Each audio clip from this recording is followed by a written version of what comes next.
Amém, glória a Deus, maravilha. Que bom estarmos juntos novamente na casa da presença de Deus. Aleluia, Deus, aleluia. Esse momento tão especial. É verdade. De adoração ao Senhor. Glória a Jesus, aleluia. Como o corpo de Cristo, né? Aleluia. Porque nós adoramos a Deus todos os dias. É verdade. Nós adoramos a Deus. Devemos adorar a Deus. Devemos ter o nosso momento devocional. Todos os dias ter o nosso momento com Deus. Aleluia. Dedicar um tempo a estar na presença de Deus. Elevar o nosso espírito, o nosso pensamento a Deus. Em oração, em adoração. Meditando na palavra de Deus para ouvir Deus falar através da sua palavra. Essa deve ser a nossa forma natural de viver. Esse deve ser o natural de um cristão. Ler a palavra de Deus, ter um momento com Deus especial, como Jesus disse, né? Os discípulos pediram para Jesus ensinar eles a terem comunhão com Deus. Ensina-nos a orar. Eles estavam pedindo para Jesus ensinar eles terem vida com Deus, comunhão. Jesus disse assim para eles: quando vocês forem orar, entrem no quarto de vocês, fechem a porta e orem ao Pai que está em secreto. E o Pai que está em secreto nos responderá. Então Jesus estava falando para a gente dedicar um tempo para estar sós com Deus. Né? Quarto é lugar de intimidade. É um lugar que só entra os íntimos da casa. Na verdade, você não leva qualquer pessoa ao seu quarto. Então Jesus estava dizendo: vão para um ambiente onde vocês possam ter intimidade com o Pai. Né? Nós precisamos disso. Fazer isso todos os dias. Fora este momento que a gente precisa dedicar a Deus todos os dias, para que a gente possa realmente ter um relacionamento com Deus, dizer que tem um relacionamento com Deus, a gente precisa também estar conectado com Deus o dia inteiro, né? Sempre ali orando em espírito, porque tudo acontece em espírito, né? A Bíblia diz que os verdadeiros adoradores adorarão o Pai. Jesus disse, né? Que seria assim, em espírito e em verdade. E Jesus disse que o tempo já havia chegado, em que os verdadeiros adoradores não dependeriam exclusivamente de um lugar considerado sagrado, mas que eles adorariam em espírito e em verdade, porque o lugar da adoração seria restaurado por Cristo, através da sua obra redentora. E nós seríamos o próprio santuário de Deus, e de nós, o nosso espírito, fluiria incessantemente adoração, louvor, ações de graças, né? É por essa razão que também Paulo diz assim: orai sem cessar. Será que Paulo estava falando que é para a gente passar o dia de joelho? Não. Passar o dia no quarto? Não. O momento do quarto é aquele momento realmente que você se desprende de tudo e vai dedicar aquele tempo de excelência, né? E se for, você puder, naquele momento, tiver tempo, até tirar um dia da semana porque a maioria das pessoas trabalham, né? E só dá para fazer um jejum mesmo, um final de semana de folga, né? Que você vai até mesmo se abster do alimento, vai acordar e vai dizer assim: hoje eu não vou me alimentar enquanto eu não passar um tempo dedicado a Deus. Eu vou dedicar até esse tempo que eu teria para alimentar o meu corpo físico, eu vou estar sós com o meu Pai e vou me alimentar dele, vou me alimentar da sua palavra, né? Vou me alimentar dos seus conselhos, eu vou meditar na palavra dele, vou conversar com ele sobre aquilo que ele vai me instruir, ele vai me ensinar através da palavra. E aí você vai gastar tempo, né? Ali, quando você vai olhar no relógio, isso quando você tem esse tempo, final de semana, e é sempre bom de fazer isso. Se você tiver como fazer isso toda semana, é muito bom, mas pelo menos uma vez por mês, a gente tem que dedicar esse tempo para Deus. porque Deus merece, o Senhor merece que nós venhamos dar a Ele um tempo de qualidade, um tempo decente. Assim como a esposa, ela exige do marido, né, que o marido tenha esse tempo de qualidade com ela. Um tempo para sair, para ir a um restaurante, tomar um sorvete, ir para algum lugar. As mulheres sempre elas cobram isso do marido, né? Por quê? Porque realmente elas querem um tempo para estarem a sós, para desfrutar um do outro, né? Aquele tempo para relembrar o tempo do namoro. Aquele tempo do namoro que a gente largava tudo, né? Chegava cansado em casa, mas mesmo assim era só tomar um banho e correr para a casa da amada, né? Porque já vinha no ônibus pensando nela. Estava no trabalho, né? Pensando nela. Quantas pessoas já não deram martelada no dedo pensando na amada, né? Trabalhando lá na obra, pá, pá, pensando na amada, e pá, quando viu, martelou o dedo. Deixou cair alguma coisa da mão, né? Tropeçou, só porque o seu pensamento está sempre focado naquela pessoa que era o objeto do seu amor. E aí depois que casa, né, a gente às vezes entra naquela rotina diária que nos consome e nos faz perder ou deixar de lado esse tempo de qualidade. E isso desgasta o relacionamento, isso faz com que esse relacionamento funcione no automático. E trazendo isso para o nosso relacionamento com Deus é a mesma coisa. Nós precisamos voltar a nos apaixonar. Tem até uma canção que diz assim, né? Eu quero me apaixonar outra vez. Eu quero me desesperar de amor por ti. É forte, né, irmã, essa palavra, esse refrão? Eu quero me apaixonar outra vez. Eu quero me desesperar de amor por ti. Você pode dizer para Deus isso em oração? Você pode ter esse tempo para estar com Deus e dizer, Senhor, eu quero voltar a me apaixonar por ti. Igual da primeira vez. Quando eu aceitei a fé em Jesus Cristo. Quando eu te encontrei pela primeira vez na minha vida. E o Senhor transformou a minha vida, mudou a minha história. Aleluia. Tem uma outra canção também que ela é muito forte. E para cantar ela você tem que realmente ser muito sincero. Se você não quer realmente isso, não deve nem cantar essa canção. É aquela que diz assim, Senhor, faz uma ferida na minha alma, né? Ou no meu coração, uma ferida de amor por ti. Senhor, faz uma, eu quero que essa ferida fique aberta, nunca sare, mas é uma ferida de amor. Eu não quero que sare esse amor, eu quero que esse amor seja sempre grande e venha me consumir por dentro. É forte essa letra, uma ferida de amor.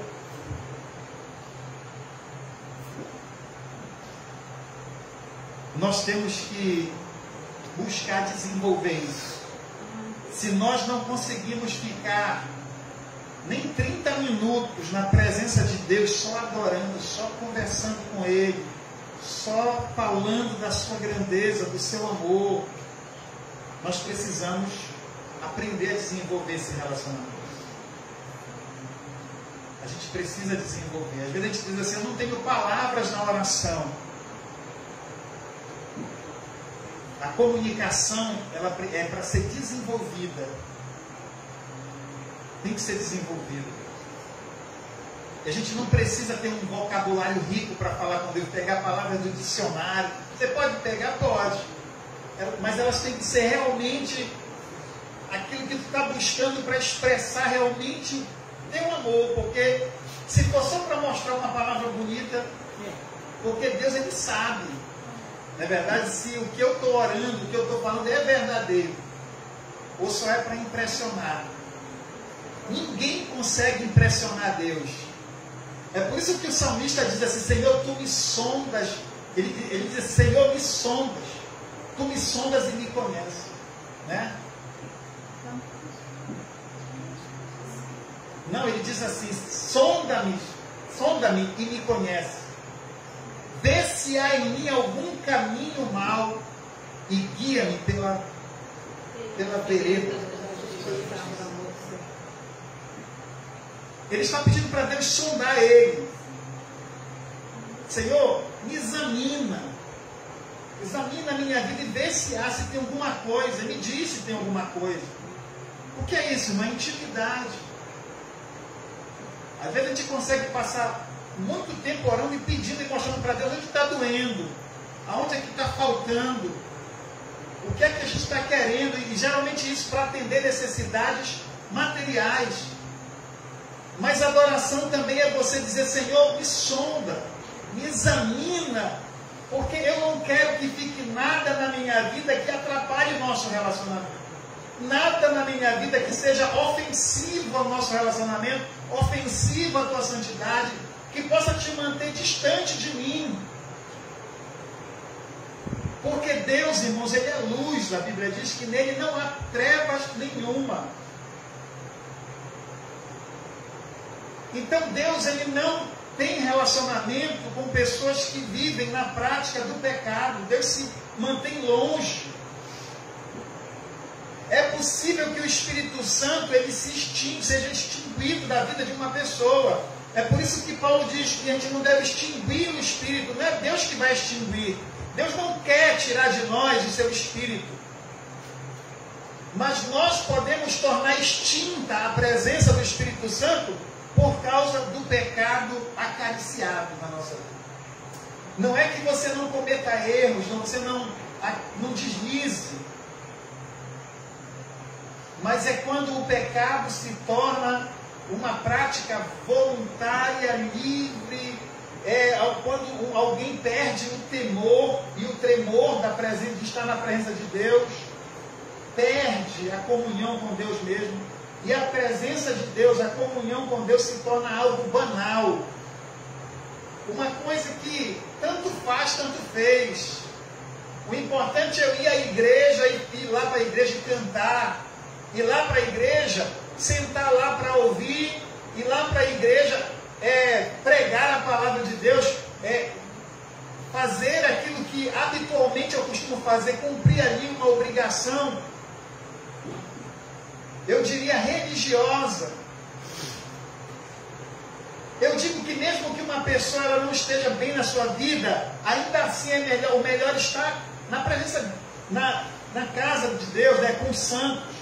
Somos nós somos a congregação, né? Ainda é melhor estar, mas isso não pode ser para nós algo normal, né? Porque na presença de Deus nós ouvimos a palavra de Deus, né? No convívio da igreja, vindo aos cultos, a gente vem ouvir, e a Bíblia diz que a fé é pelo ouvir a palavra. Você ouve a palavra e a palavra gera fé, e essa fé lhe ajuda a vencer as suas próprias fraquezas. Isso é importante. Mas o contato com a palavra de Deus, ela deve realmente nos levar a isso, a vencermos as nossas fraquezas. Quanto mais perto você está da luz, mais as trevas são dissipadas da sua vida. É impossível você se aproximar, ficar debaixo de uma lâmpada dessa e você conseguir ver ainda trevas em volta de você. Se você, por exemplo, sair de um ambiente escuro e esteja a 50 metros de distância, lá está escuro, você vem andando em direção à luz até ficar debaixo de uma lâmpada como essa, qual é a tendência natural? É que quanto mais você se aproxime, mais as trevas vão sendo dissipadas de volta de você, né? Você pode estar até em densas trevas, né? E a luz está de longe, você vem caminhando na direção da luz. À medida que você vai caminhando, você vai surgindo no meio das trevas, e você vai rompendo aquelas trevas, e à medida que você se aproxima da luz, essas trevas vão sendo rompidas, e quando você vê e olha em volta, não há mais trevas. Certo ou errado? Certo. Então, é impossível que alguém estreite relacionamento com Deus e não tenha as trevas dissipadas na sua vida. É por isso que nós precisamos ter esse relacionamento com Deus. Não é você vir à igreja todo dia que tem reunião na igreja.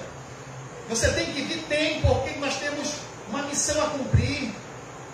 Mas é você andar com Deus. Tem gente que anda para a igreja, mas não anda com Deus. Tem gente que anda para muitos lugares onde as pessoas se reúnem para para fazer alguma coisa que diz respeito à obra de Deus, ao reino de Deus, mas as pessoas apenas elas estão lá de corpo presente, mas de espírito distante, de comunhão distante de Deus. Né? Então, nós precisamos estreitar o nosso relacionamento com Deus, porque ninguém consegue ter um relacionamento com Deus sentando à mesa com Ele apenas aos domingos. Nós temos que sentar à mesa todos os dias. Todos os dias nós sentamos à mesa com a nossa família, é por isso que nós temos intimidade. Nós conhecemos uns aos outros. Nós podemos olhar um nos olhos do outro. Nós podemos saber sobre a vida do outro. Nós podemos conhecer as fragilidades, as fraquezas, os pontos fortes.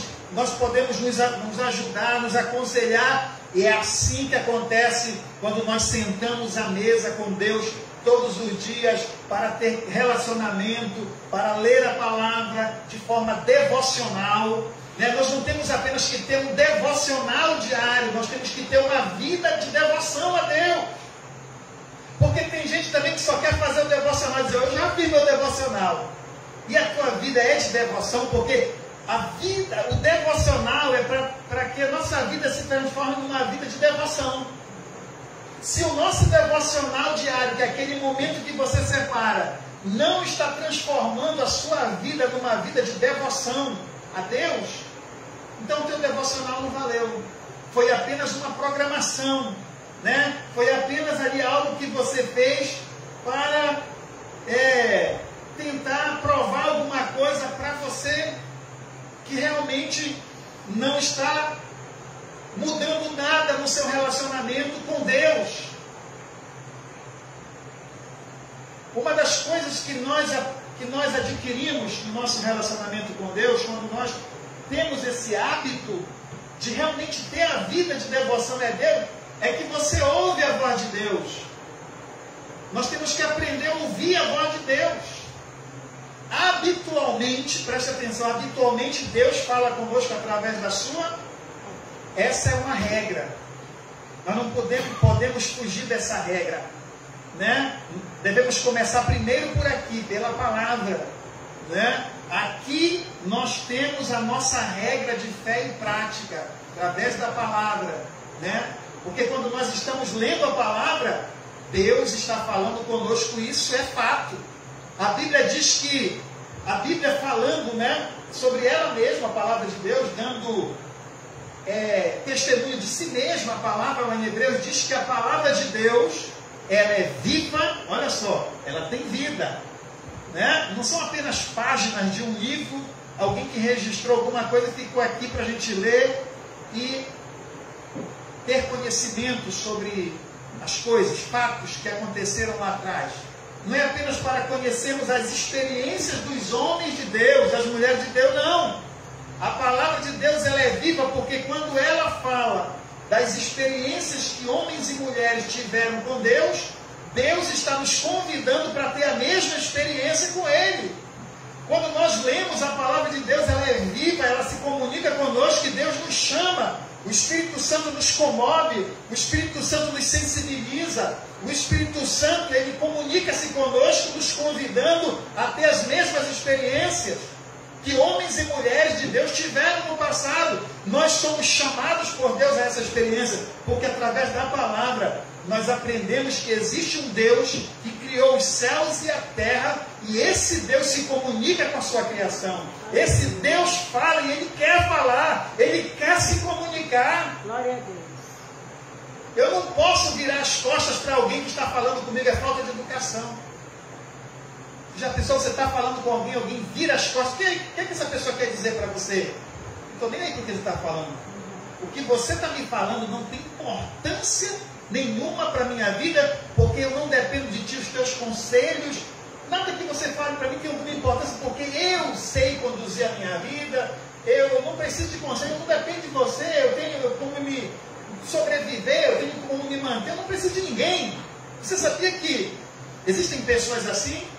E muitas pessoas, na subjetividade da sua vida, de forma subjetiva, elas agem assim com Deus, mesmo que de forma religiosa, pensem que tem um relacionamento com Deus. Porque muitas pessoas pensam que tem um relacionamento com Deus por seguir regras da religião, seguirem normas da religião. Né? Eu já ouvi algumas pessoas dizerem assim, olha, você tem que fazer, orar o Pai Nosso 10 vezes, depois você lê o Salmo 91 10 vezes, depois você canta 10 corinhos de fogo, depois tu canta 10 corinhos de sangue, depois tu canta mais 10 disso, daquilo outro, depois você ora de novo, e depois você repete, Meu irmão, é como se a gente quisesse sensibilizar Deus por falar várias vezes aquela oração, né? E tentando sensibilizar Deus de uma forma. Não, isso é mecanismo religioso. Jesus, quando ele veio, ele diz, olha, chegará o momento, e agora em que os verdadeiros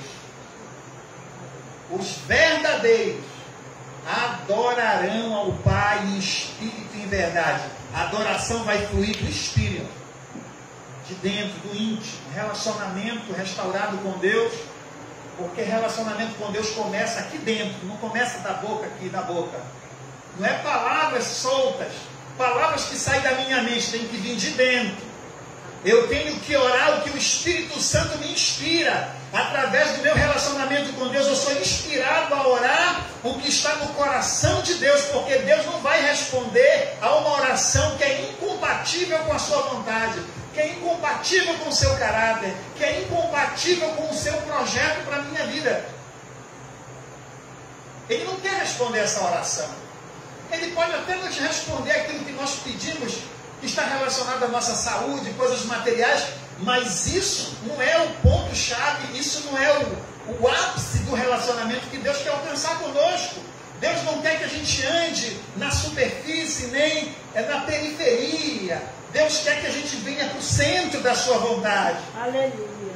Ele quer que a gente saia um pouco, das extremidades. E Ele quer que a gente venha para perto dEle.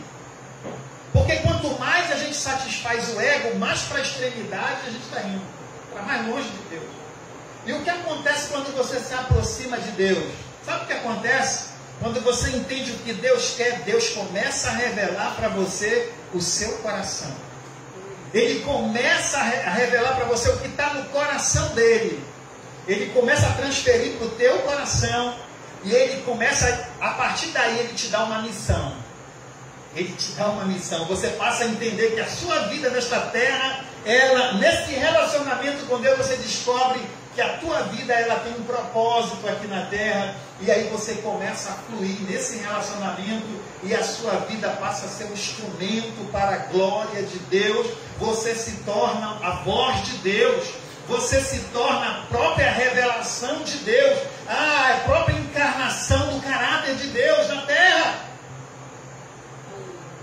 Porque esse sempre foi o propósito original de Deus. Eu sempre falo isso, porque a gente precisa entender. Você quer entender quem você é? Qual o propósito de Deus para a sua vida? Vai lá para Gênesis capítulo 1. Vai lá para o começo, quando Deus criou o homem. Ali está o projeto inicial, o projeto original. Deus quer que a gente volte para o projeto original. Deus não tem um projeto B. Esse projeto não deu certo, agora eu tenho esse segundo aqui que é inferior. Não! Até porque nenhum dos planos de Deus podem ser frustrados. Como não podem ser frustrados? Quando Deus olha para você, Ele está pensando sempre no projeto original. E Ele diz, nenhum dos meus planos se frustrarão na tua vida, porque eu vou te trazer para o meu propósito, para o meu plano original. E aí, meu irmão, tudo para ti, além disso, se torna secundário. Os problemas que te afligiam, não te afligem mais, porque o Senhor passa a ser o eixo que move a sua vida, a sua existência, e você sabe que nada fugirá do controle de Deus, porque se Ele está no controle da tua vida, você sabe que Ele, com a sua capacidade divina de saber de todas as coisas, de conhecer os nossos pensamentos e de ver o futuro, e tem todo o poder nos céus e na terra. e de poder estar em todos os lugares ao mesmo tempo. Então você conhecendo esse Deus na sua essência, que Ele é onisciente, onipresente e onipotente, você entende que só Ele pode te conduzir em triunfo. Mesmo que agora esteja tudo difícil, Ele já consegue ver lá na frente, Ele consegue entender qual a direção melhor para você. E no meio desse turbilhão onde você não consegue enxergar um palmo para frente, Ele te resgata, Ele te tira, Ele te conduz, Ele abre o mar para você. Quando Israel estava diante do Mar Vermelho, humanamente falando, eles não tinham condições nenhuma de atravessar o mar, e atrás vinha Faraó, e humanamente falando, fazendo aquela conta, ali só havia algo para acontecer: a destruição, a dizimação total daquele povo. O que é que Deus faz? Deus pega o impossível, né? Deus abre um caminho no meio do mar, no meio da impossibilidade. Deus abre um caminho no meio da impossibilidade, manda eles andarem pelo meio da impossibilidade. Passem pelo meio. Passem pelo meio, vou abrir um caminho no meio da impossibilidade. É como se Deus estivesse abrindo uma porta onde não é onde não tem porta, é onde não tem parede mesmo. Porque ali nem que tentasse fazer uma ponte, não tinha como fazer uma ponte, atravessar aquilo. Mas Deus estava abrindo uma porta onde não tinha parede. Porque a Bíblia diz que Ele é poderoso para fazer muito mais além do que pedimos ou pensamos. Agora olha o segredo: segundo o poder que em nós opera. O poder já opera em nós, Ele faz de acordo com o poder dele que já está operando em nossas vidas.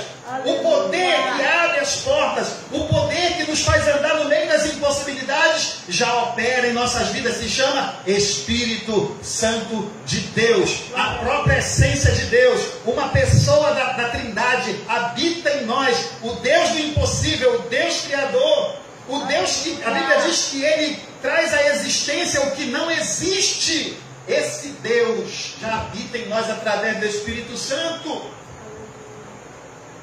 Mas por que é que nós, muitas das vezes, em meio às dificuldades, nós queremos retroceder? Quantos não retrocederam?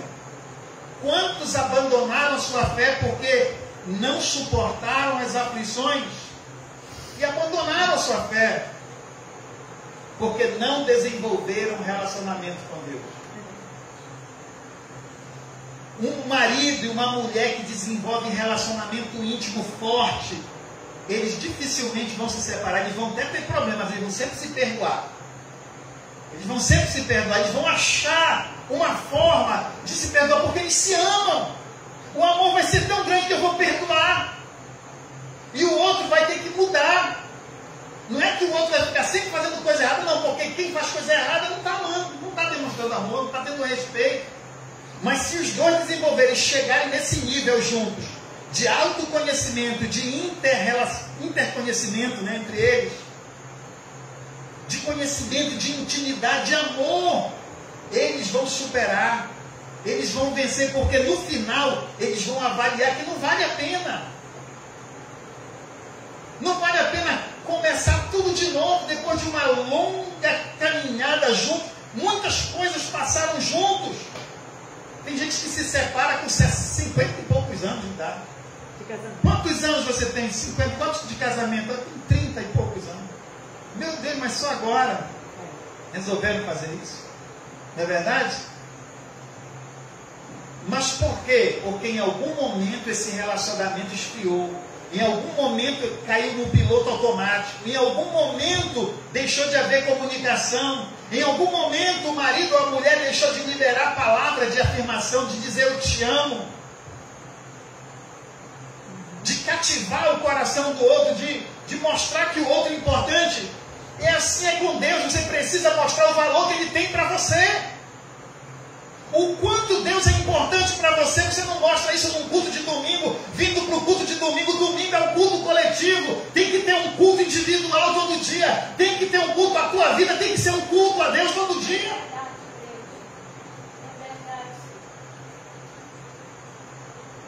Senão a gente vai ficar numa rotina, religião, ficar na religião.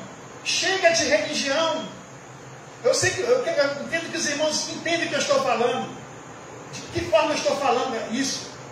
Porque de uma forma ou de outra, o ser humano ele é sempre influenciado por isso. Mas nós precisamos nos desprender de toda a religiosidade e achar que Deus está satisfeito, né, com uma mera formalidade religiosa. Deus não quer isso. Deus quer verdadeiramente que nós possamos andar com Deus. Nós estávamos falando aqui domingo passado, iniciamos um estudo sobre Noé, uma grande referência para nós, de um homem que Deus chamou ele para uma missão muito importante, né? E essa missão só foi dada a ele, de preservação da raça humana. Olha, Deus colocou nas mãos de um homem a responsabilidade de preservar os últimos representantes da raça humana, as últimas espécies, porque o resto Deus ia dizimar. Deus disse: eu vou trazer juízo e vou dizimar a raça humana. Mas porque Noé andava com Deus, a Bíblia diz que ele andava com Deus, não foi outro motivo.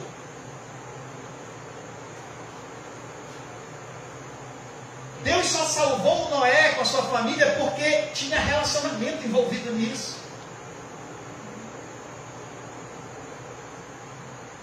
Às vezes isso é uma coisa tão importante, irmão, que às vezes por causa de nós, Deus até preserva outros. Às vezes Deus nos usa até como instrumento do seu juízo, mas às vezes por causa de nós também Ele preserva outros poucos. Isso me faz lembrar Abraão. E Deus preservou Ló por causa do relacionamento de Deus com Abraão. A Bíblia diz que Abraão era amigo de Deus. E antes de Deus destruir Sodoma e Gomorra, ele foi comunicar a Abraão o que ele ia fazer. Vou trazer juízo sobre Sodoma e Gomorra. E o que Abraão fez? Abraão intercedeu por seu sobrinho que estava lá. Né? E ele orou mesmo, ele teve que ser bem insistente com Deus, né? E quase Deus perde a paciência com ele, porque ele ficou testando Deus. Senhor, se tiver 40, tu vais, né? Por amor dos 40, tu vais preservar. E ele foi insistindo com Deus, até que chegou mesmo um número bem reduzido. Na verdade, ele estava pensando na família de Ló. Aí Deus disse que Deus iria preservar. Se tivesse pouco justo lá, mas Deus iria preservar. Então Deus salvou Ló, né? E nem toda a sua família, porque a própria mulher de Ló, segundo a Bíblia, ela estava apaixonada, né, por Sodoma e Gomorra. Ela abandonou Sodoma e Gomorra olhando para trás, sentindo do seu coração, né, ter que deixar aquela cidade e ir para um lugar onde ela não teria mais, né, quem sabe, o conforto daquela vida, podemos dizer naquela época moderna, porque Ló deixou Abraão lá nas colinas, lá nas terras pedregosas, cuidando das suas ovelhas. Ele se aproximou ali de Sodoma, das campinas, né, de Sodoma e Gomorra, perto da cidade grande. Mas ali na cidade grande estava uma sociedade totalmente corrompida, que tinha perdido a referência de justiça, de moralidade, e Deus teve que trazer juízo sobre aquela cidade. No meio da cidade estava Ló, e por causa da interferência de Abraão, Deus também livrou Ló e suas filhas daquele julgamento. Mas a sua esposa, infelizmente, ela não se conteve, né? Ela não fez o que diz a canção, né? Como eu disse, eu quero me apaixonar outra vez, eu quero me desesperar de amor por ti. Não, ela estava apaixonada por Sodoma. Ela tinha deixado tudo para trás, e aquilo para ela era algo muito difícil. Tem muitas pessoas que têm dificuldade de ter relacionamento com Deus porque tem dificuldade de deixar muitas coisas para trás. A maioria das pessoas que não querem ter um relacionamento com Deus, a razão disso é porque elas não querem deixar as coisas de Sodoma e Gomorra. Não querem deixar o pecado. Não querem deixar a vida, os prazeres desse mundo. Os prazeres desse mundo que são incompatíveis com o caráter de Deus. Porque tem coisas que nós podemos usufruir, que está aí no mundo, né? Mas eu estou falando no mundo como sistema corrompido, como sistema aquilo que está sob o poder de Satanás, sob a influência de Satanás no mundo. E muitas pessoas não conseguem abandonar isso. E aqueles que conhecem a palavra de Deus, muitas das vezes não é o mundo que os mantém longe da comunhão com Deus. Aqueles que já aceitaram a fé em Jesus, já creram no plano da salvação, entendem e já entregaram sua vida ao Senhor, seus caminhos ao Senhor, muitas das vezes estão presos por outras coisas, às vezes por uma vida corrida do dia a dia, pelo trabalho, por uma falta de disciplina, realmente de separar esse tempo para Deus, né? Ou muitas das vezes negligenciar realmente, ou por estar dentro de um sistema religioso, preso a uma religiosidade, não compreendendo realmente o que significa ter um relacionamento com Deus. Há muitas formas, né? Há muitas formas que levam as pessoas a terem uma vida realmente inconsistente, uma vida espiritual inconsistente, que não tem sentido para Deus.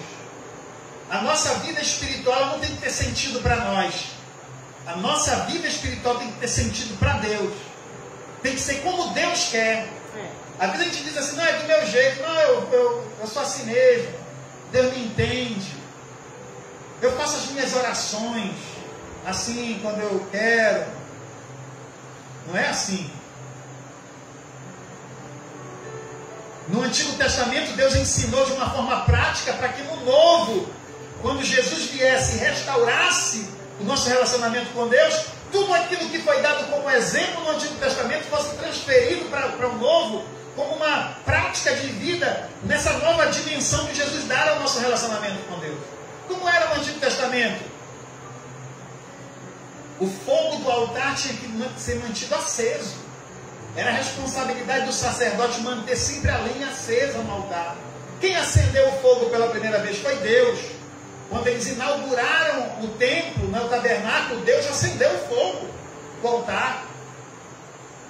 E Deus disse que a partir dali eles deveriam manter aceso. Quando você aceitou Jesus como Salvador, Deus acendeu um fogo dentro de você. Quem foi que Ele enviou? O Espírito Santo. Não é verdade?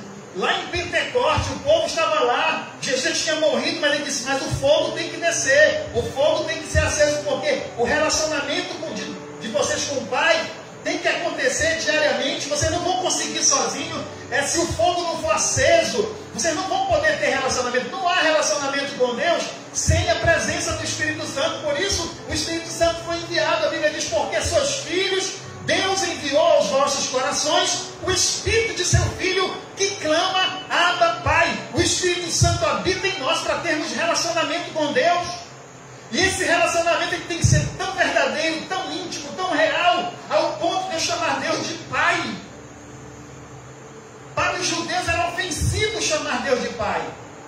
Jesus veio e quebrou o protocolo e levou aquele povo que via Deus apenas como Adonai, o Deus Todo-Poderoso do Antigo Testamento, o Deus que se manifestou no cume da montanha, aonde a sua presença fez com que trovões, raios, uma densa nuvem cobrisse o cume do monte, o monte fumegasse e tremesse.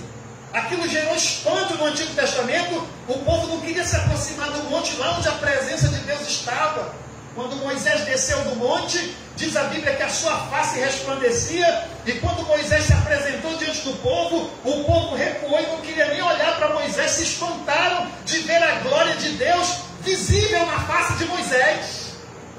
Porque é assim que acontece quando a gente desenvolve esse relacionamento com Deus. A presença de Deus se tornará visível em nós. As pessoas vão olhar e vão dizer, eu estou vendo algo diferente, tem um brilho diferente.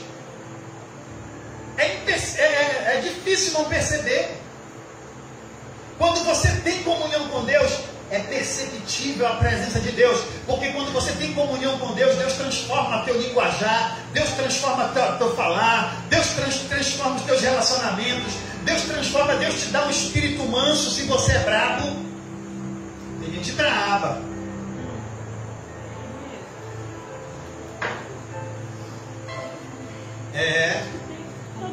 Mas o Espírito Santo, ele é descrito na pomba como uma pomba. No Novo Testamento, como uma pomba. Pela sua humildade e simplicidade. É por isso que a Bíblia diz assim: sejam prudentes como a serpente, mas sejam simples como uma pomba. A serpente é prudente. A serpente não dá um bote sem que ela esteja certa, que é o momento de dar o bote. Ela não erra. Assim é o crente, prudente. Ele não vai dar um passo falso. Ele sabe como agir, como fazer como cristão. Ele sabe como agir. Ele não vai agir de forma errada. Ele é prudente. Mas também essa prudência não faz dele um carrancudo. Essa prudência que faz com que ele ande com temor, seja uma pessoa santa, que não se contamine, não faz dele uma pessoa que se exclui dos outros, não. Ele transita no meio das pessoas com humildade, ele mostra mansidão e prudência na sua forma de agir. É como Jesus andava no meio do povo, mas ele era inconfundível. Todo mundo sabia onde Jesus estava, ele era o centro das atenções.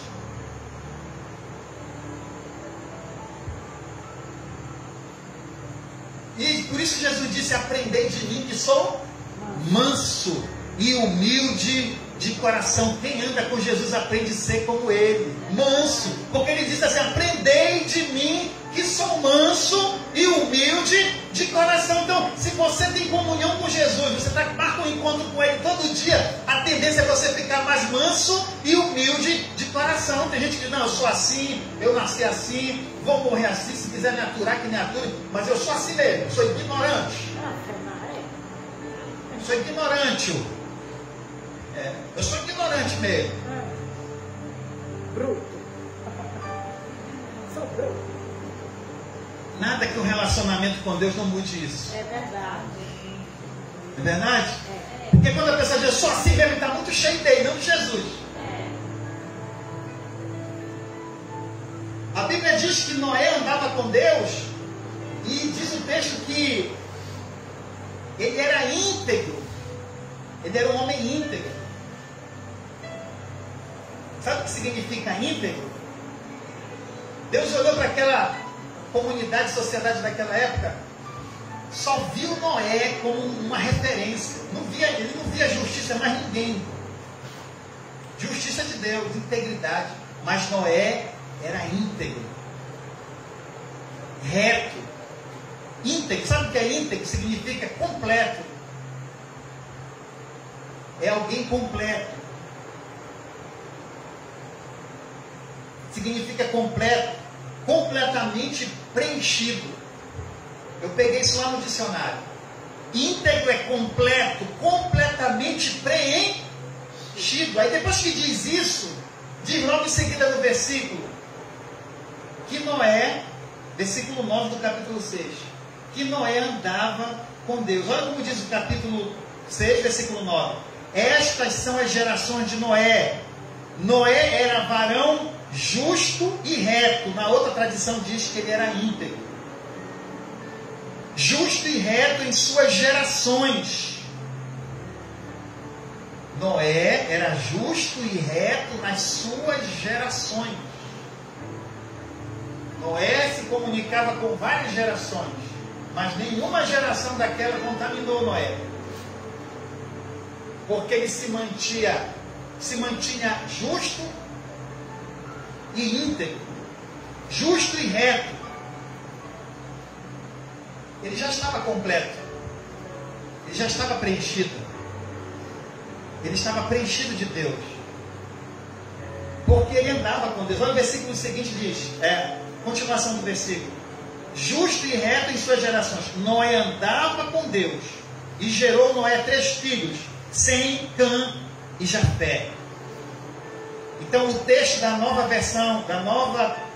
versão transformadora da Bíblia Sagrada, diz que ele era a única pessoa íntegra naquele tempo. É assim que diz o texto lá.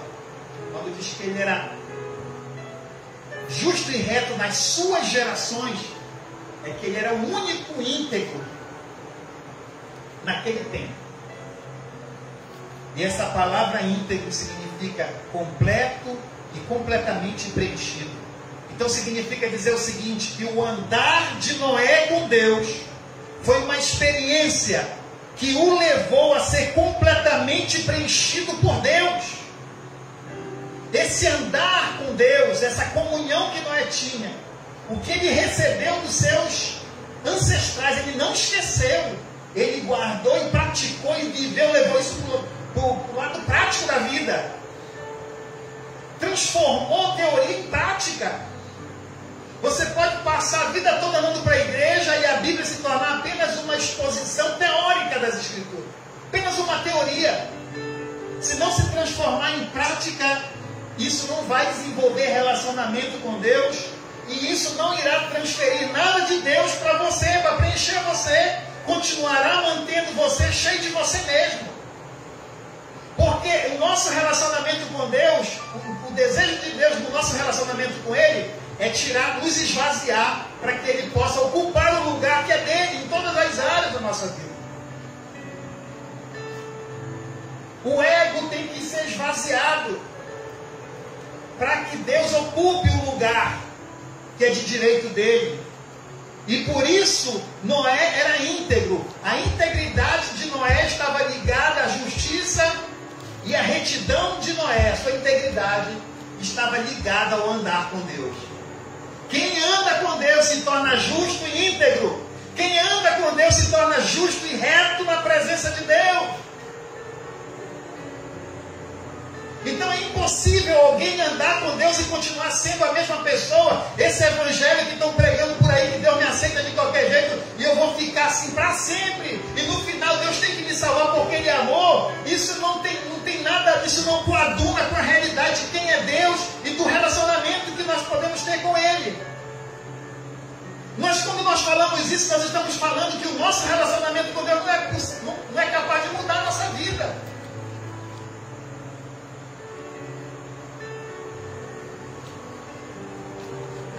Quando nós estamos dizendo que Deus tem que nos aceitar do jeito que nós estamos dizendo para Ele, olha, tu tens que me aceitar porque não adianta a gente ter um relacionamento, porque eu não vou mudar.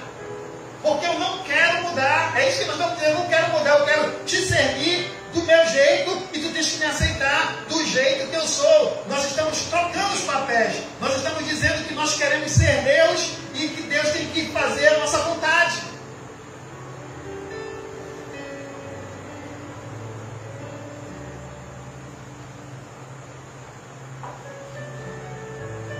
Essa vida, essa troca, fez com que Deus se revelasse para Noé. Pelo que eu falei, quando você começa a ter relacionamento com Deus, você começa a ouvir a voz de Deus, é sensível. Deus fala com você. Esses dias eu tive um sonho. Deus, Ele se comunica comigo através de sonho. Isso já de muito tempo.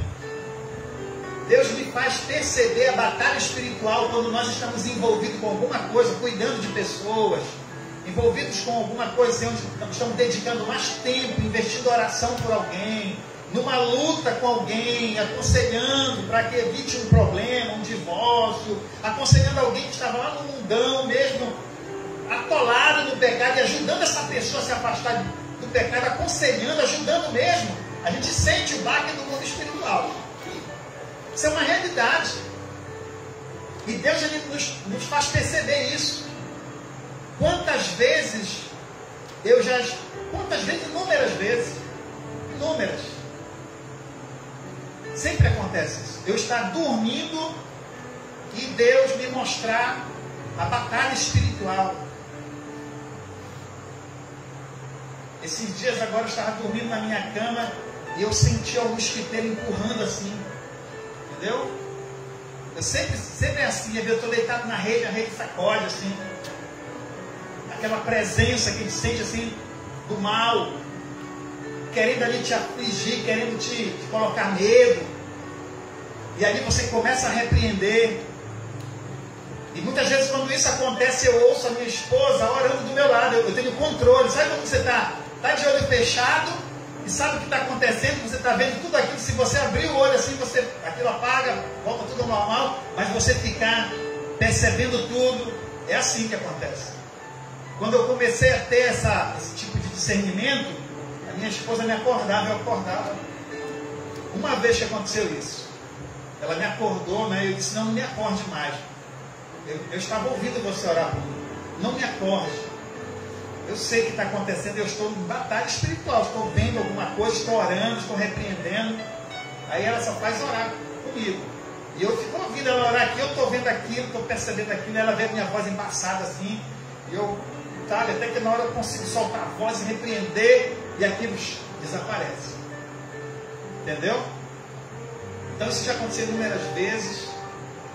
E esses dias agora eu tive um sonho, eu até escrevi, né, fiz um texto, e até já coloquei aí nas redes sociais, já enviei para centenas de pessoas, porque eu creio que Deus me mostrou isso para que eu pudesse também compartilhar com outras pessoas. Né? Foi o que eu senti depois que eu despertei. Então eu estava na minha cama, eu acredito que era já umas 3 da manhã, mais. Era umas 3 horas da manhã. Eu havia orado, meu pai veio aqui em casa, a gente fez uma oração, a gente estava lendo um livro sobre avivamento espiritual, e a gente estava lendo e comentando, eu comentando com ele, lendo os trechos do livro, explicando, né, e ele conversava comigo, eu conversando com ele. Uma leitura muito abençoada daquele livro. Depois da gente receber muito de Deus daquela leitura, a gente orou. E fizemos aquela oração realmente que sai do fundo do coração, né? Pedindo a Deus realmente por uma mudança, um avivamento espiritual na nossa nação, na vida da igreja.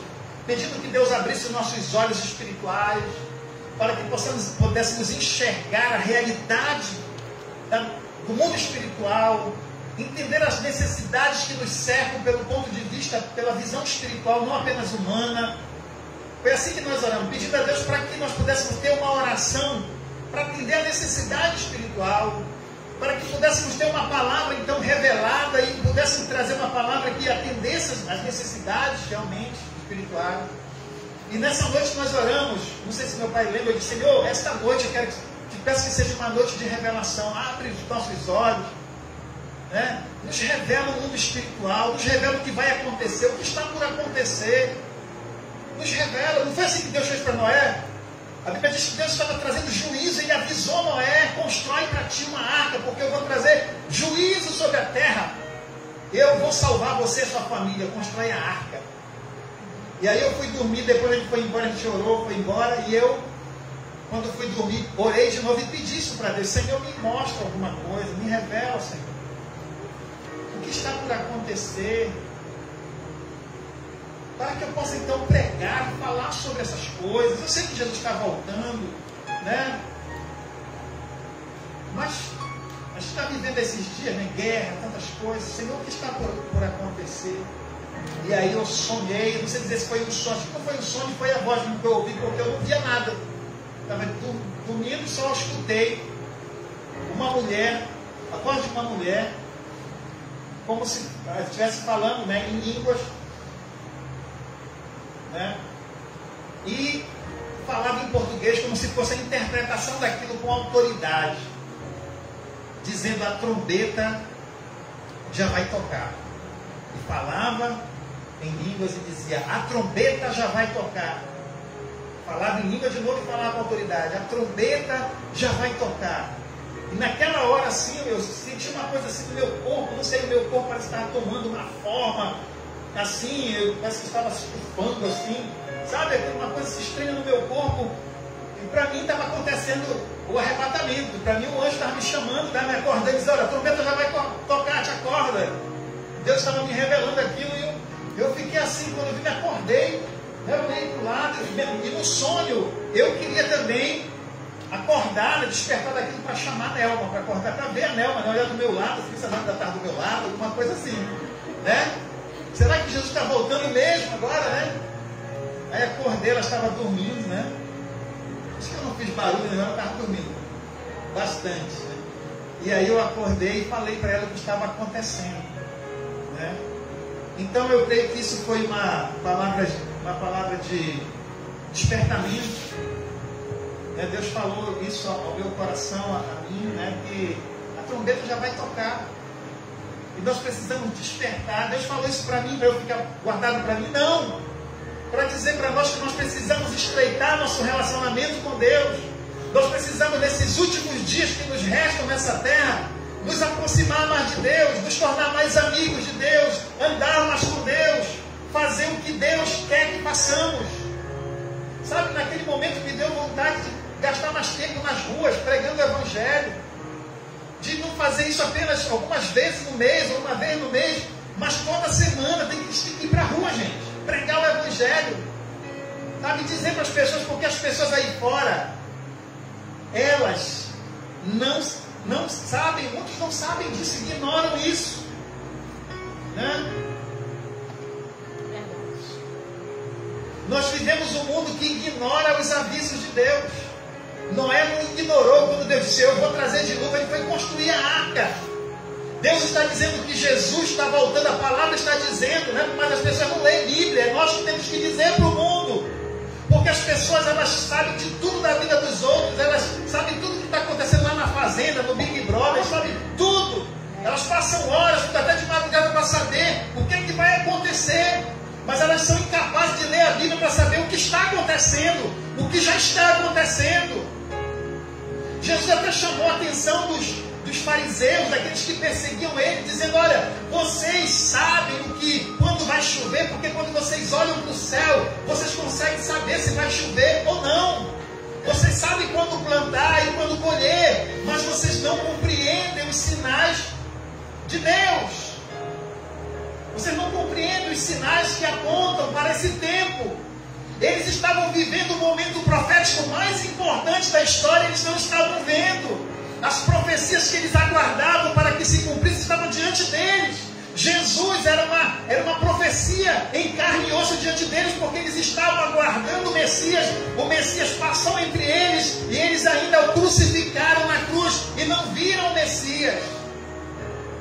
As profecias estão aí acontecendo na sociedade, as pessoas ignoram isso, por quê? Porque a Bíblia diz que o diabo cegou os olhos do entendimento dos homens para que não lhes resplandeça a glória do Evangelho do Filho de Deus. O diabo colocou cegueira, além da cegueira, ele colocou na vida das pessoas uma falta de vontade mesmo, de ler a palavra, de interesse. O diabo colocou outras coisas, tem colocado no coração do homem outras coisas para ocupar o lugar da palavra de Deus. As pessoas se importam por ciência, as pessoas querem saber tudo sobre política, as pessoas querem saber tudo sobre tecnologia, as pessoas gastam tempo para aprender sobre tecnologia, porque tecnologia é a moeda desse século, é o que traz riqueza, prosperidade para o mundo. As pessoas buscam conhecimento tecnológico, mas as pessoas não buscam conhecimento de Deus. A maior tecnologia está nas mãos de Deus. O homem não pode produzir eternidade, só Deus pode dar eternidade para o homem. O homem pode até prolongar um pouco a sua vida na terra através de uma melhor qualidade de vida, mas a eternidade só Deus pode dar para o homem. Essa é a maior tecnologia, é a tecnologia do céu.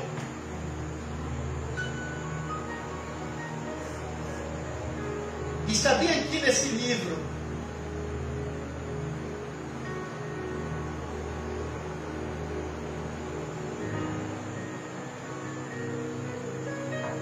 as pessoas não acreditam. Se alguém descobrisse alguma coisa que fizesse as pessoas viver eternamente, essa pessoa ia ser a pessoa mais rica do mundo. Ela ia vender isso, todo mundo ia querer comprar dela, porque quem não quer viver eternamente? Não é verdade? Se alguém soubesse que alguém descobriu uma porção, uma pílula, um produto, alguma coisa que ele criou ali para eternizar as pessoas, libertar as pessoas das doenças e tornar suas células regeneráveis, as pessoas não envelhecessem mais, os órgãos se revitalizassem, se regenerassem, nenhum órgão mais iria entrar em falência, essa pessoa ia se tornar o Deus da sociedade. Não é verdade? E as pessoas buscam isso, a eternidade. Mas já tem alguém que oferece a eternidade. Jesus, ele disse, eu sou a ressurreição e a vida. Quem crê em mim, ainda que esteja morto, viverá. A eternidade já está sendo oferecida para a raça humana, mas o povo não quer. Sabe por quê? Porque o povo não crê. Porque para crer, você tem que entrar num relacionamento com Deus. Se você não entrar você não vai descobrir Deus, porque Deus não é uma religião, Deus não é uma filosofia de vida, Deus não é uma religião. Se Deus fosse uma religião, não seria bom para nós, porque o que mais tem frustrado a raça humana é a religião. Em nome da religião, muitos seres humanos já foram mortos. Muitas pessoas todos os dias estão se decepcionando com a religião. Deus, Ele é o Senhor, o Criador. Aleluia. O relacionamento com Deus não é algo, não é uma opção, é uma necessidade. Relacionamento com Deus é a única escolha que nós temos para nos mantermos eternamente vivos, para viver em plena vida, em vigor, em vida, em prazer.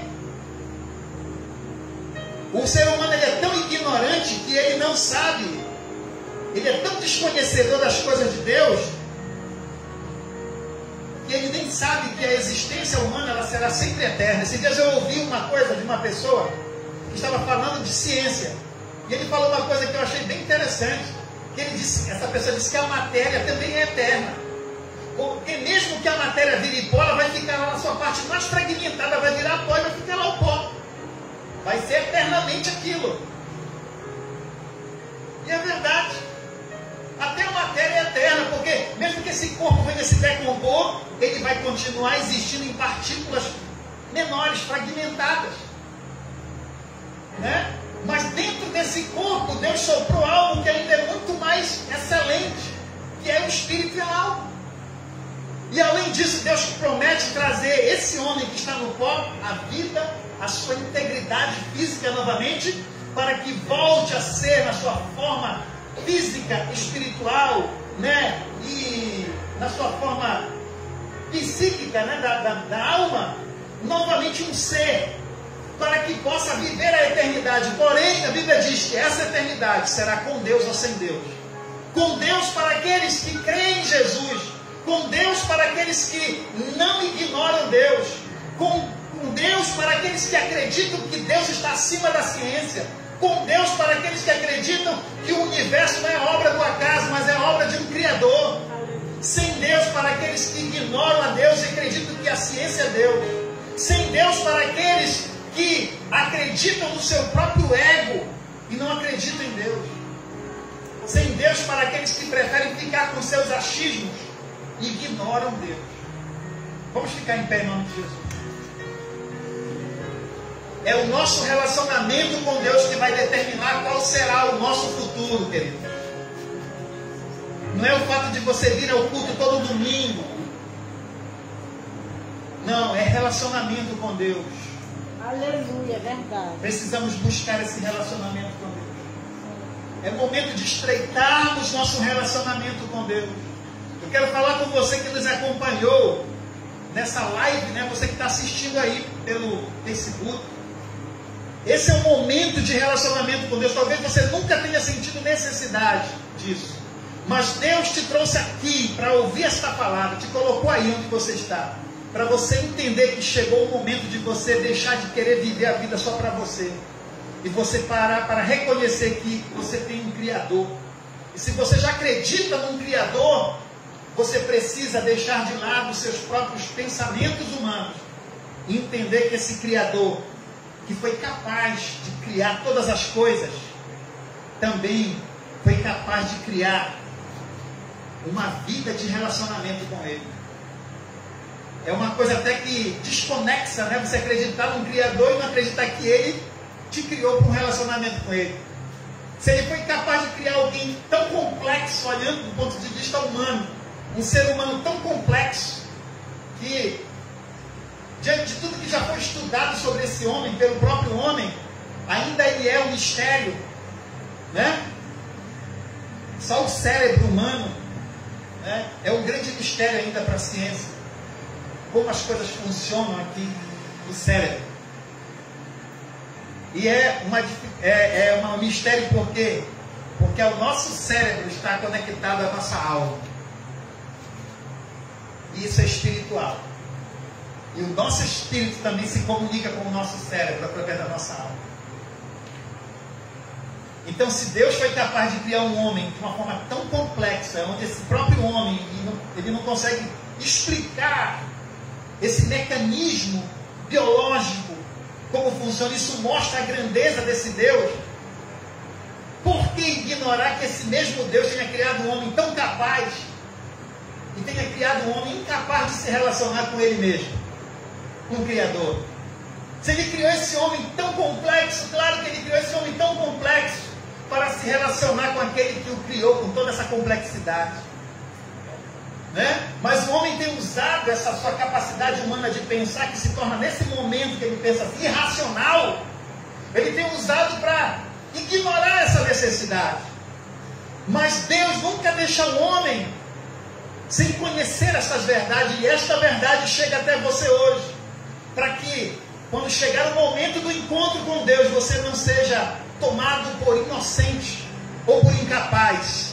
Deus não tomará ninguém por inocente ou por incapaz, porque a Bíblia diz que até o cego achará o caminho que conduz à vida. Se um cego é capaz de achar o caminho que conduz à vida, quando este cego, mesmo não enxergando e comprovar com seus olhos o que ele pode ouvir, mas ele crê pela fé, ele será conduzido à vida. Ele chegará à vida, e quando ele chegar à vida eterna, ele não será mais cego fisicamente. Então nós vamos orar agora, nesse momento. E essa oração é para que nós possamos mergulhar mais fundo no nosso relacionamento com Deus. Eu pediria a você que nessa oração você abrisse o seu coração para Deus e falasse para Deus da necessidade que você tem de estreitar esse relacionamento, que seja sincero com Deus. Diga: Senhor, eu preciso, eu sei que tem mais, tem muito mais, o que eu já descobri é pouco, porque ainda que eu mergulhe em Ti, vou aprender mais, eu nunca vou chegar no fim, Senhor, porque a Tua palavra diz isso, que nem olhos viram, e nem ouvidos ouviram, e nem chegou ao conhecimento humano que Deus tem revelado, tem preparado para aqueles que o amam. Mas diz a Tua palavra, diz a palavra de Deus, que Deus tem nos revelado pelo Seu Espírito essas coisas. Os olhos ainda não viram, os ouvidos nunca ouviram o que Deus tem preparado para aqueles que o amam, mas Deus nos revelou pelo Espírito, ou seja, Ele vai revelando. Quanto mais você se aproxima de Deus, mais Deus vai te revelando coisas, mais a intimidade faz você sair do pátio para o quarto. Do pátio para o quarto. Deus quer nos levar para o quarto, o lugar da revelação, o lugar secreto. Existe um lugar secreto. Esse entrar no quarto não é só um quarto físico, querido. Quando você entra no quarto, quando Jesus disse entra no teu quarto, é porque lá nesse quarto físico você vai ficar isolado das preocupações, ninguém vai te perturbar. E lá no quarto, quando você entrar na presença de Deus, você vai entrar num outro quarto, numa outra dimensão, aonde só os olhos de Deus te veem, aonde nada pode te tocar, onde a doença não te toca, onde as preocupações do mundo não te tocam, onde nada te afeta, onde você não é afetado por nada dessas coisas, onde o desespero não toma conta da tua vida, porque quando a gente descobre esse lugar de intimidade, o desespero não acha lugar na nossa vida, a depressão não acha lugar na nossa vida. Verdade. Nada acha lugar na nossa vida, o pecado não acha lugar na nossa vida. Uma pessoa que descobriu o lugar secreto da intimidade com Deus, o pecado perde prazer para ele, perde o gosto para ele. Sabe para quem é que o pecado ainda é uma coisa atrativa? É para quem não tem intimidade. Quem descobriu a intimidade com Deus, se afasta do pecado, tem nojo do pecado, não quer se aproximar do pecado.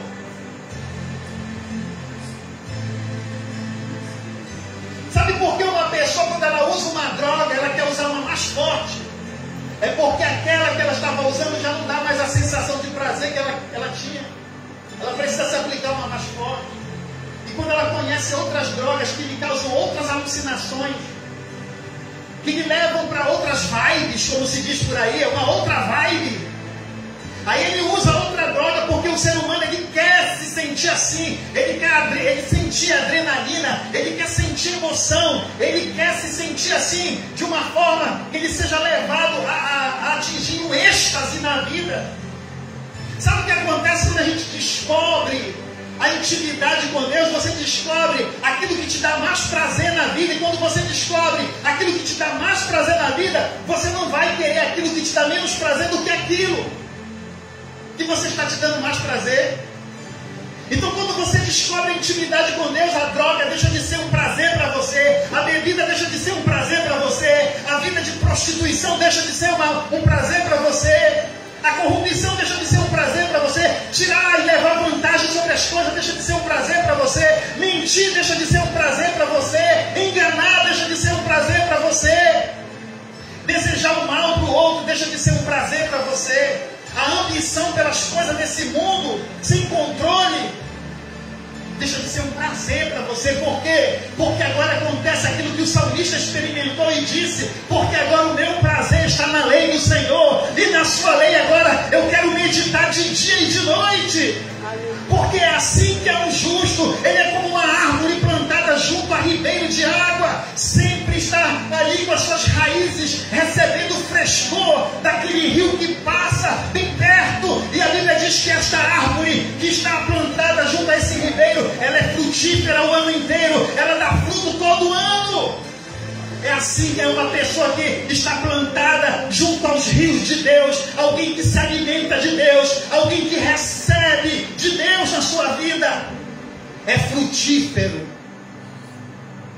Senhor Deus e Pai, estamos na Tua presença, Pai, e não há coisa melhor, não há coisa mais maravilhosa, não há maior gozo, não há maior paz, não há maior adrenalina, não há maior plenitude. Não, Senhor, Tu és a plenitude, Senhor. O Senhor nos completa. E isso acontece num relacionamento que nós desenvolvemos contigo, Senhor. O Senhor transfere para nós daquilo que há no Senhor. O Senhor sopra de novo, como da primeira vez, quando o Senhor fez aquele ser criado do pó da terra. Ele não tinha vida, ele não estava completo, faltava vida, faltava alguma coisa para fazer aquele ser ter vida e ter propósito de vida. E o Senhor sopra sobre aquele homem, sobre Adão, e Adão passa a ser um ser vivo, não apenas um ser biológico, mas um ser que recebe a alma e recebe um espírito para ter comunhão com o Pai, para que tenha propósito de vida, para que tenha um propósito para a sua existência, não um propósito que nasce aqui na terra, mas um propósito que nasce no coração de Deus, porque o sopro veio de dentro de Deus para o homem. É disso que nós precisamos do Teu sopro, nós precisamos que Tu sopre de novo outra vez, Senhor, que o Senhor sopre sobre nós, o Senhor sopre a Sua presença, sopra sobre nós, Senhor. Sopra, Senhor, coloca para dentro de nós aquilo que está dentro de Ti, coloca da Tua santidade, coloca da Tua santidade para que nós possamos viver em santidade, meu Pai.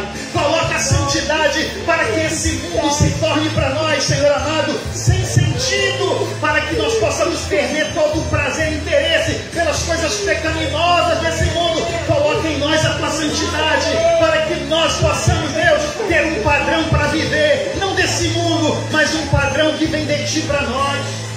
Que o Senhor seja o nosso padrão, que a Tua santidade em nós seja um padrão de vida para a nossa vida aqui na terra, Senhor.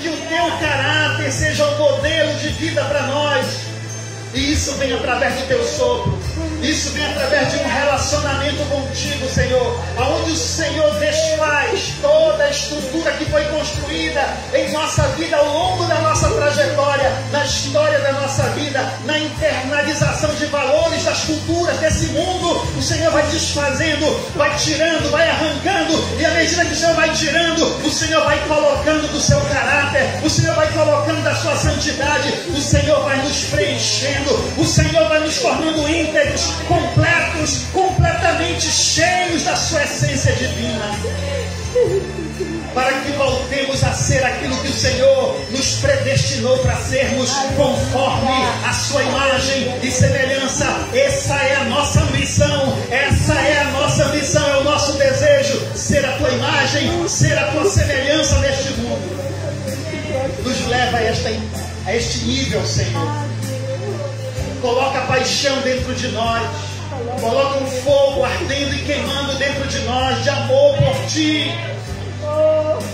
Queremos acordar pensando em Ti. Queremos caminhar todos os dias pensando no Senhor. Queremos dormir à noite e ter revelação do céu. Queremos, Deus, que assim como Jesus, Ele deixava os discípulos, Senhor, depois de um longo dia de trabalho, e ia para o monte orar, para receber direcionamento, receber revelação, receber instrução, para que no dia seguinte Ele pudesse fazer a Tua vontade. Assim também, Pai, nós queremos descobrir na intimidade contigo o que nós temos que fazer todos os dias, o que precisamos executar, o que precisamos realizar, como devemos fazer para que o Senhor possa revelar-se ao mundo através de nós, para que o mundo conheça em nós, Senhor amado Deus, para que o mundo olhe e veja a glória de Deus em nós, porque assim diz a Tua palavra, Senhor, que o mundo viu a glória do Filho de Deus. A Tua glória estava nele. Nele habitava corporalmente toda a essência da divindade. Toda a plenitude de Deus habitava nele. E Ele revelou Deus ao mundo. Ele revelou Deus ao mundo. Quem vê a mim, vê o Pai. Quem me vê, vê o Pai. Jesus não estava falando de forma física. Jesus estava falando de forma de ser. Quem vê a minha vida funcionando, quem me vê em ação, quem me vê interagindo, quem me vê nos relacionamentos, está vendo o Pai. Porque na verdade é isso que o Senhor valoriza. É a essência. É o que somos, o ser. Porque o ser nos fará fazer. Nós fazemos conforme somos, Senhor. Então nós precisamos de uma mudança na nossa essência, para que as nossas obras possam refletir a Tua glória, refletir a Tua presença nesse mundo. Oh Deus, nos leva a este lugar de intimidade. Desperta em nós isso. Gastarmos tempo na Tua presença. Senhor, coloca em nós sede pela Tua presença. Que todos os dias possamos ser levados pelo Teu Espírito Santo ao quarto, Senhor, ao lugar secreto. Queremos ser chamados e convidados por Ti ao lugar secreto todos os dias. Queremos pedir que o Senhor nos incomode. O Senhor nos incomode. Queremos ser incomodados, Senhor. Nós precisamos aprender a viver e a depender de Ti, de uma vida de oração, porque nós precisamos ser homens e mulheres espirituais. Só há uma forma de deixar de ser carnal e se tornar espiritual. É entrando na dimensão do espiritual, é entrando no lugar secreto, é gastando tempo no lugar secreto, para que possamos absorver a cultura do céu e trazer essa cultura do céu para a terra. Nós temos que entrar na dimensão do Espírito para receber a cultura do céu, para que quando chegarmos aqui, Senhor, na dimensão natural, na dimensão física, possamos despejar a cultura do céu na terra, para que a oração de Jesus se torne uma realidade em nossa vida, e não apenas uma oração religiosa. Assim na terra como no céu, assim na terra como no céu. Primeiro aqui na terra, no boneco de barro, primeiro aqui em nós, Senhor, assim como é no céu. Ó Deus, em nome de Jesus, em nome de Jesus, nós te pedimos isso, Senhor. Nós te agradecemos, Pai, agora e para sempre. Amém e amém. Glória a Deus. Aplauda o Senhor nesta noite. Glória a Deus.